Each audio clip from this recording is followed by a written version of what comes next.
안녕하십니까. 김기문의 시사이슈 시작합니다. 오늘은 국회 임기 만료도 있고 해서 이제 최근의 정치 상황에 대해서 간략하게 한번 이야기를 해보겠습니다.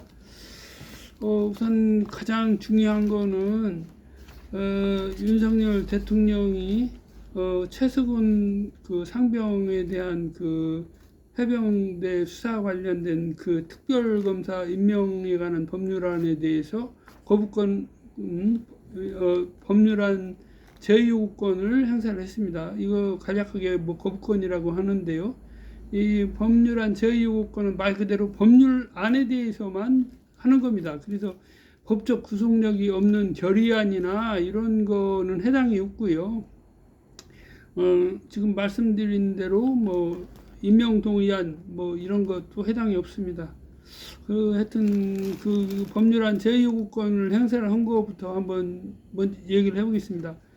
이게 언제냐면 2003년 9월 7일에 박주민 의원 등 24인이 법률안을 제출을 해서 법제사법위원회에 다음 날에 회부가 됐습니다. 다음 날에 회부가 됐는데 수개월 동안 처리를 안 하고 있었기 때문에 본회의에 이제 직접 회부하기 위한 절차를 진행을 한 거죠. 그래서 그 절차가 이제 비용 축에서는 생략이고요. 이제 9월 21일 날 신속 처리 안건으로 지정을 했습니다. 그래서 9월 21일 날 신속 처리 안건으로 지정을 하면서 6개월 동안 법제사법위원회에서 심의를 안 했을 때는 다음에 기간 만료 다음에 개최되는 본회의에 자동 상정이 되는 걸로 그렇게 되어 있었던 겁니다. 그래서 그 이후에 이제 협의 과정도 거치고 했지만은 이제 협의가 안 됐고, 기본적으로 대통령이나 대통령실이 관련된 사안이었기 때문에 그거에 대해서 여당인 국민의힘에 대해서 추천권 이런 거를 함께 줄 수는 없었겠죠. 그건 당연한 거 아니겠습니까? 예를 들어서 박근혜 씨 특검을 한다고 했을 때, 박근혜 씨가 대통령 때 특검을 한다고 했을 때 박근혜 씨가 소속된 정당에 추천권을 주면은 당연히 거기에서 추천한 사람을 임명을 하겠죠. 그건 있으나 마나한 특검이 되는 거기 때문에 그건 말이 안 되는 얘기고요. 어쨌거나 결과적으로 국회에서 5월 2일 날 국회 본회의에서 표결이 돼서 통과가 됐습니다. 그래서 5월 2일 날 통과가 되고 5월 7일 날 정부로 이송을 시켰는데 7일이면은 이제 오늘이 5월 21일이지 않습니까? 그래서 국무회의가 매주 화요일 날 통상적으로 열리고 부득이한 경우에는 시간을 변경한다든가 일자를 변경한다든가 해서 기본적으로는 10시 화요일 날 10시에 하는 걸로 되어 있습니다. 그러면은 지난주 화요일 날 10시에도 할 수 있었죠. 왜 할 수 있었냐? 윤석열 대통령, 호칭은 생략하고 그냥 윤석열 씨라고 하겠습니다. 윤석열 씨가도 여러 차례 공언을 했지만 특별검사 임명 동의안을 법률에 위배된다 이런 식으로, 헌법에 위배된다 이런 식으로 계속 주장을 해왔고, 또 국민의힘도 마찬가지로 그래 왔습니다. 그거는 한동훈 씨가 법무부 장관을 당시에도 그랬었고요. 한동훈 씨가 그 후에 법무부 장관을 그만두고 국민의힘에 가서 제22대 국회의원 총선거 때도 그런 얘기가 있었죠. 토론 같은 데도 계속 얘기를 해왔고, 그랬으면 예전에 일명 도이치모터스 김건희 특검이라고 하는 그 특검에 대해서 신속하게 다음 날인가요? 그렇게 해서 이송되자마자 하여튼 국무회의 일자를 조정을 해갖고 그렇게 해서 처리를 했습니다. 그거에 비하면 왜 이번에는 늦춰서 임박해서 15일 다 맞춰서 하느냐. 이거 꼼수죠. 한마디로 꼼수라고밖에 볼 수 없습니다. 왜냐, 만약에 14일에 이송을 시켰으면 국회에서 본회의를 열었겠죠. 당연히 국회에서 본회의를 열어가지고 어차피 두 번 그렇게 되면 본회의를 두 번 열 것이기 때문에, 그러면 표결을 또 할 거 아니겠습니까? 표결을 또 하면은 현재 국민의힘에서 낙선하거나 공천에서 탈락한 그런 국회의원들이 뭐 어떤 표를 하겠습니까? 당연히 찬성하겠죠. 거부권을 무력화시키는 찬성 표결을 할 것이기 때문에 그걸 최대한 늦춰가지고 5월 29일 날 국회 임기가 만료가 되면 21일 날 표결을 해서 통과를 제2요구권을 행사를 하면 7일이니까요. 내일까지 제출을 해야 됩니다. 그럼 오늘 통과를 시키고 내일 내겠죠. 오늘도 아니고 내일 내겠죠. 분명히. 갖다 제출하는 건 또 국회에다가 내일 뭐 5시나 이렇게 낼 수도 있습니다. 하여튼 내일까지니까 15일이니까 그렇게 따질 거란 말이죠. 예를 들어서 7일날 이송이 됐으니까 정확하게 따진다면 7일날 0시부터 시작을 안 하면은 목요일까지입니다. 한마디로 기간이.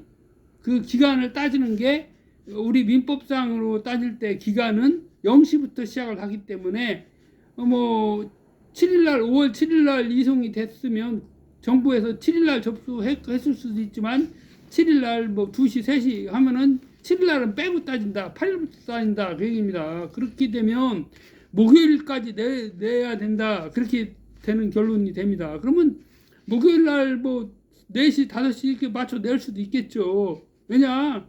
최대한 시간을 끌어서 본회의를 열리지 못하게 하고 그냥 자동 폐기되게 하기 위한 것이 순서다 이겁니다. 왜냐? 제22대 국회에서는 지금보다 국회의원이 국민의힘이 늘었다 이겁니다. 그러니까 저희 설사 어차피 다시 표결을 해야 됩니다. 왜냐? 국회의원의 임기가 만료가 되면 모든 의안은 다 자동 폐기가 돼버립니다. 자동 폐기가 되고, 다만 국회법이 개정이 돼서 청원이 있습니다. 청원은 엄밀하게 따지면 국민들이 국회의원의 소개를 받아서 제출하는 청원이 있습니다. 또 하나는 국회법이 개정이 되면서 생긴 제도가 국민동의 청원입니다. 국민동의 청원이 있는데 이들 청원은 국회라고 하는 그 의결하고는 직접 상관이 없기 때문에 이 청원은 그대로 존속이 됩니다. 그래서 의원 소개 청원이나 국민동의 청원은 국회에서 처리가 안 됐을 때는 각 위원회에서 계류가 다시 됐다가 나중에 처리가 됩니다. 그럼에도 불구하고 사실상 우리나라의 국회에서의 청원에 대한 처리 결과는 상당히 만족스럽지 못합니다. 대부분이 다 위원회에서 법안에 법률안에 반영되는 경우가 많지 않고 대부분이 다 그냥 폐기시켜버리는 거기 때문에 사실상 국회가 국민의 기본권이라고 명시는 안 돼 있지만은 국민이 정부나 그 헌법기관들에 대해서 청원을 제출할 수 있도록 되어 있는 그러한 권리를 사실상 형해화시키고 있는데, 그것이 국민의 대의기관이라고 할 수 있는 국회가 그렇다고 하는 것은 상당히 심각하다라고 생각을 합니다. 아무튼 그렇게 되면은 치밀하게 그 시나리오를 준비를 하고서 이번에 법률안 제2요구권을 행사했다 그렇게 얘기를 할 수밖에 없습니다. 그래서 지금 심지어는 일부 여론조사 기관에서 여론조사 꽃이라고 하는 기관인데 하여튼 여기 여론조사 기관에서 이 최상병 특검을 법률안 제2요구권을 행사했을 때 어떻게 해야 되느냐 했을 때 탄핵 필요성 있느냐 없느냐 했을 때 탄핵 필요성 있다라고 하는 의견이 과반수를 넘어서 상당히 높다 그렇게 얘기가 되고 있습니다. 물론 연령대별로 차이가 있지만 뭐 50대 이하에서 한 80% 정도 된다 그런 얘기도 있습니다. 아무튼 자세한 사항은 이게 중앙선거관리위원회의 개최 대상인지는 모르겠습니다만 대통령과 관련된 부분이기 때문에 아마 정책평가 정책에 대한 여론조사다 그렇게 해서 아마 중앙선거관리위원회도 개최가 된 걸로 알고 있습니다. 그건 한번 보시면 될 것 같고요. 그래서 또 하나는 이번에 민주당 얘기를 한번 해보겠습니다. 민주당에서 이번에 우원식 후보가 우원식 국회의장 후보자가 이제 이번에 그 국회의원 후보를 추미애 후보와의 경쟁에서 됐죠. 이제 다수 득표를 해서 선수가 높은 추미애 씨보다 이제 이겼습니다. 그래서 그것에 대해서 분란이 있었다고 보이는데요. 뭐 그게 그렇게 분란이 될 사항도 아니고 제가 솔직히 봤을 때 추미애 씨는 뭐 방송에 나온 그 패널들도 얘기하지만 어디로 튈지 모르는 탁구공이다 이런 식으로 얘기를 하지만 추미애 씨가 박근혜 씨 그 탄핵 직전에 그런 보여주었던 그 리더십 부분, 리더십 부재의 상태 이런 것들을 봤을 때 과연 누가 민주당의 어느 사람이 추미애 씨를 국회의장 후보로 추천을 해주겠습니까? 저 같아도 안 했을 거라고 저는 생각을 합니다. 뭐 제가 민주당 그 무슨 뭐도 아니고 하지만은 제 개인적으로 생각을 해봤을 때 그 당시에 그 박근혜 씨에 대한 엄청난 그 분란이 됐던 부분들 사전에 아무런 국회 의원들이나 당하고 아무런 협의도 없고 자기 일방적으로 밤중에 전화해가지고 뭐 하야를 해라 마라 뭐 이런 식으로까지 얘기를 하고 결국은 2016년 12월 9일에 국회에서 탄핵 소추가 돼서 당시 법제사법위원장인 박범계 씨였죠 아마 박범계 씨가 소추위원이 돼서 그 헌법재판소에 가서 발언도 하고 이렇게 했습니다. 아무튼 그런 상황이고요. 그래서 제가 볼 때는 그거는 뭐 전혀 얘기거리가 아니다. 그리고 뭐 제22대 국회는 민주당이 뭐 의석이 훨씬 많기 때문에 뭐 당연히 뭐 사실상 국회의장 내정이 된 거죠. 내정이 된 겁니다. 이거는 뭐 아무튼 그렇고요. 그래서 제가 볼 때도 우원식 그 의원 같은 경우에 제가 뭐 직접 보지는 않았지만 방송 같은 데 보면 그래도 비교적 강성 뭐 과격한 그런 것보다는 합리적인 그런 성품을 갖고 계신 분이 아닌가 생각이 됩니다.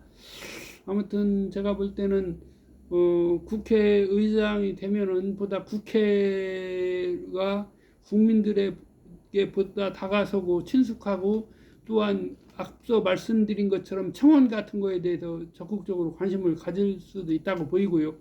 그리고 지금 제21대 국회에서 국민투표법이 2007년에 2007년이 아니고 2013년인가?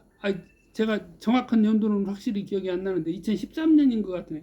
하여튼 뭐 국민투표법이 헌법 불합치 결정을 국회에서 받았습니다. 그래서 2014년 12월 31일까지인가요? 하여튼 개정을 하도록 촉구가 되었음에도 불구하고 지금 국회가 세 차례나 바뀌는 동안 국민투표법 개정이 이루어지지 않았습니다. 이 국민투표법은 말 그대로 헌법 개정에서 국민투표가 필수 절차입니다.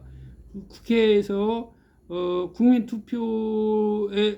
국회에서 3분의 2 제적의원 3분의 2 이상의 의원이 찬성을 해서 헌법 개정안을 의결을 하면 과거에는 바로 그게 확정이 된 경우가 있죠. 그 제1공화국, 뭐 제2공화국 요즘에 그런 상황이 있었습니다. 그렇지만 그 이후에는 대개 다 국민투표 제도가 도입이 돼서 국민투표를 해야 됐기 때문에 박근혜 대통령 당시인 1972년 유신헌법도 마찬가지였고요.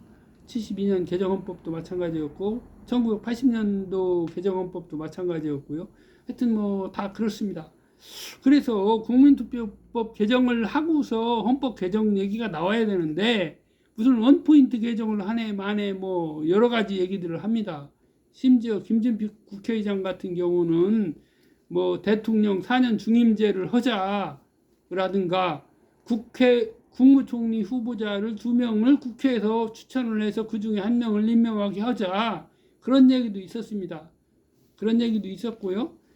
그 외에도 뭐 국회의원이 특권이라고 불리는 불체포 특권을 없애자, 이런 얘기도 했습니다. 근데 국회의원의 불체포 특권을 없애자라고 하는 거는 굉장히 위험한 발언이고요. 물론 국민들이 찬성을 해서 의결이 된다고 하면 그때는 방법이 없겠죠.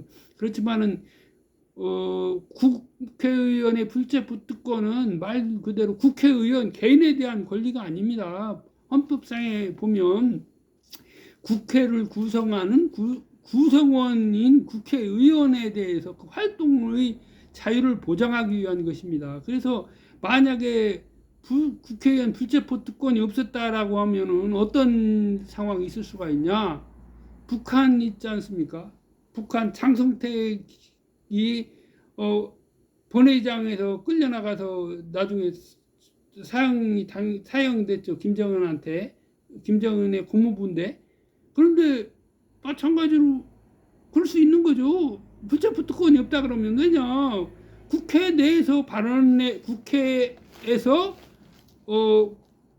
국회의원이 발언에 대해서 원내에서 한 발언이나 국회의 활동으로 이루어진 발언에 대해서는, 활동이라고 하는 건 뭐 국정감사나 국정조사 이런 걸 통해서 그 다른 뭐 지역에나 기관 아니면 외국에 나가서 발언하는 것도 국회의 활동으로 나가서 한 거는 그 면제가 된다 이겁니다. 그래서 이거는 형사소추만을 면제를 하는 것이기 때문에 국회 내에서나 정당 내에서 있는 징계는 이루어진다 이겁니다. 그래서 그런 차이가 있는데요. 국회의장인 김진표 씨가 그렇게 대놓고 국회의원의 불체포 특권을 폐지하자라고 하는 거는 굉장히 위험천만한 얘기고 국회의 권능 자체를 무력화시킬 수 있는 위험한 발언인데 그거를 한 번도 아니고 여러 차례 해왔다는 겁니다.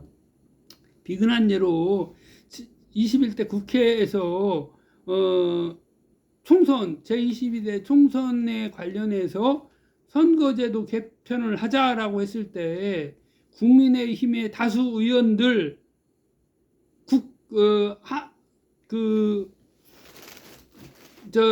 국민의힘 그 비상대책위원장 했던 한 위원장 그 사람도 마찬가지고요.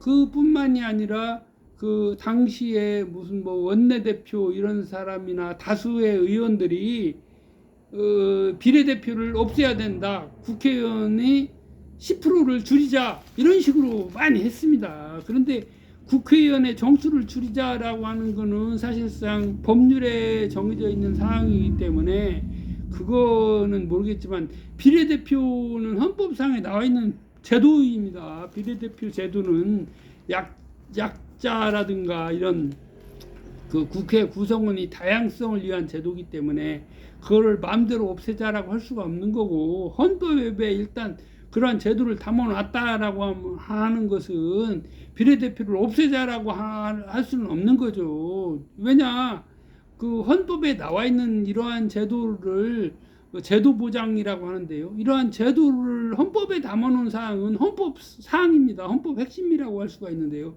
그런 헌법 핵심 사항들을 법률을 바꾼다 그러면 헌법을 무력화시키는 겁니다. 그러면 위헌 심판을 제청을 한다든가 헌법 소원을 했을 때 물론 헌법 소원이 될 가능성은 없죠. 왜냐, 국회의 구성과 관련돼 있는 것은 국민의 기본권을 직접 제약하는 것이 아니기 때문에 헌법 소원은 어렵습니다. 그렇지만 그 소송의 당사자가 됐을 때 위헌 심판 제청을 해서 그 사람이 헌법 소원을 할 수 있는 여지는 또 있는 거죠. 예를 들어서 국회의원이었던 사람이 또는 국회의원 후보자로 출마하는 사람이 그랬을 때 사실은 저도 예전에 제가 공무원 다니다가 그 헌법재판소에 공무원이 위법부 할 수 있는 권리를 제한하는 것은, 과도하게 제한하는 것은 위헌이다라고 하는 것을 헌법 소원을 냈었습니다만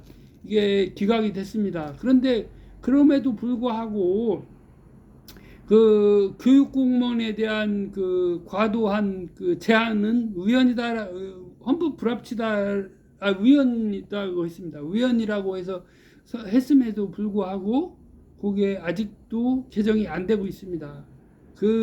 왜냐, 교육 공무원은 교육의 전문성을 위한 그런 제도이기 때문에 어느 정도 자율성을 줘야 된다라고 하는 측면이고요. 외국에서도 교사 같은 경우는, 교사는 일반 행정공무원이 아니지 않습니까? 그래서 그런 사람들에게는 제도를 도입했었고, 우리나라도 1990년대 초반에 2000년 정도까지 교육의원이라고 있었습니다. 지금 교육의회가 없어졌고요.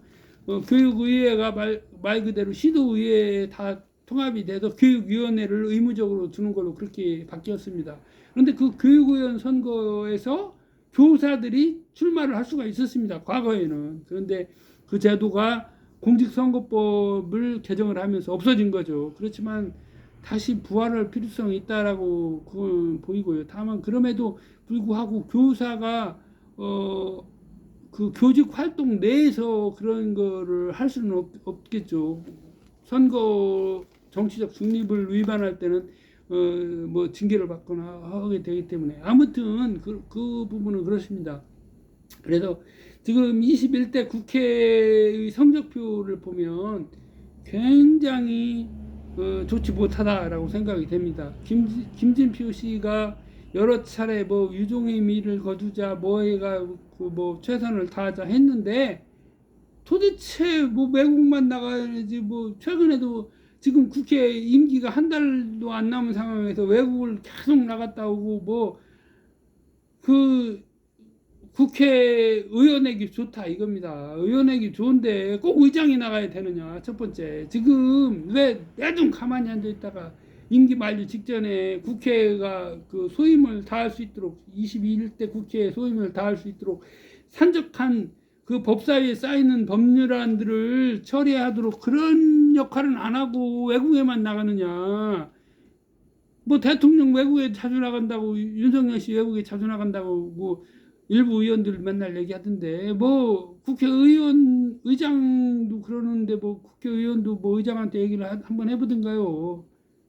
아무튼 이게 정치가 바로 서야 우리나라가 바로 선다라고 하는 입장으로 봤을 때, 저는 윤석열 씨가 더 이상 대통령으로 우리나라에 존재해서는 안 된다라고 생각을 합니다.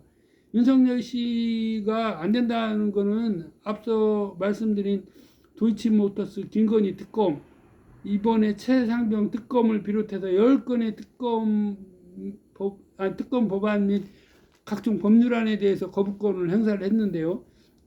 그 내용들을 뜯어보면 도이치모터스 김건희 특검, 최상병 특검, 결국은 자기나 김건희 방탄을 위한 법률안 제2요구권을 행사한 것밖에 안 됩니다. 이렇게 공과 사를 구별을 못하는 자가 대통령이라고 해서 대한민국의 운영을 끌고 나간다?